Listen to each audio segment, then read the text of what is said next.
Alright, good morning. Dito tayo ngayon sa Bureau of Correction Firing Range na. So, marksmanship ng ating mga tao na naka-assign sa isang detachment malapit lang dito sa Muntinlupa. So, doon sila sa Alabang. So, magkakaroon sila ng actual marksmanship. So, yun yung gagamitin nila.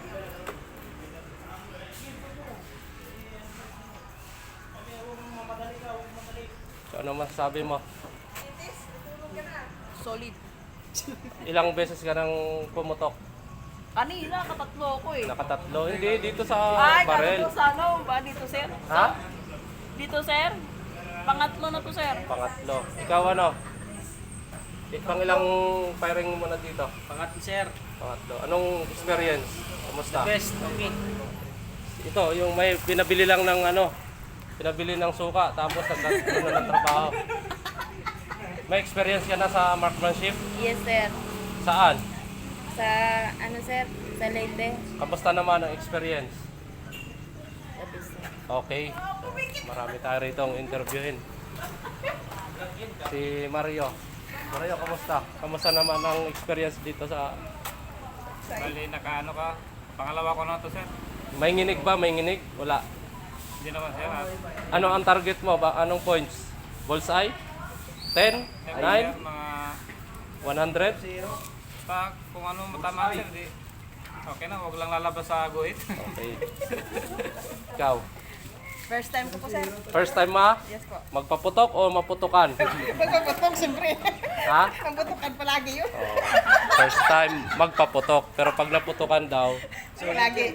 ikaw, dulos. Ito, may kasama to. Dapat Virgin na yan. first time Papatok. magpaputok. Naputukan. Nako. Si Valdez. Ito yung RPM natin. Dalawang beses ka nang paputok. Yes, sir. Pangalawa to, sir. Naputukan. Wala. Good. Si Kabe, Pangatlo na, sir. pangatlo. Kamusta ang experience? Pangatlo na to. Yes, sir. Pangatlo na po.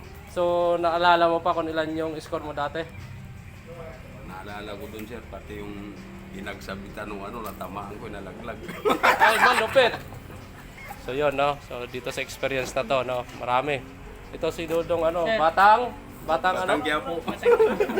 Anong probinsya mo daw? Leyte. Batang Leyte. So, malamang ito. Matibay. Ilang beses ka na nakapag-marksmanship? Pangalawa to.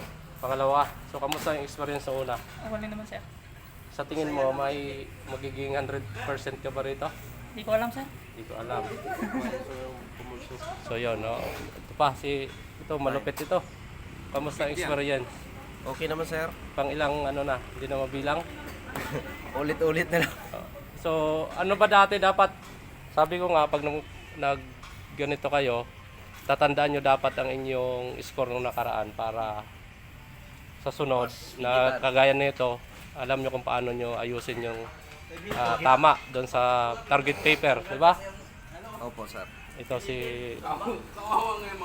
Ay, sir. ito, ano pa lang sa suot pa lang na ano, parang ano na to, tirador na to ng ano Ay, sir, inutusan lang. Bumili ng tuyo, sir. inutusan. Ito yung, naalala ko to, di ba, nung nakaraan, parang nag-Fernando po pa to eh. So ito, magaling ito sa ano, mamaya, umawak ng ano. Sir, maganda yung experience, sir, kaya mas lalong gumaling ka sa, kwan ba? Sa paputok at may ibang paputok pa. Okay, yun no. So is Samiliano, kumusta naman Brad? So dahil kayo yung mga naatasang officer ng detachment natin, so dapat kayo ang magturo ng safety guidelines ng ating mga kasamahan, di ba? Para hindi mabungkunanan. Sayang ang sapatos, pati uniform. So turuan ninyo ha. Okay, so dapat siyempre pagdating mamaya ng range officer, tuturuan pa sila ng 4 cardinal rules of gun safety saka mga safety guidelines dito sa pagdating sa firing range dito sa bay. So do's and don'ts ituturo mamaya para maiwasan natin ang aksidente, right? So panoorin na lang ating mga succeeding video.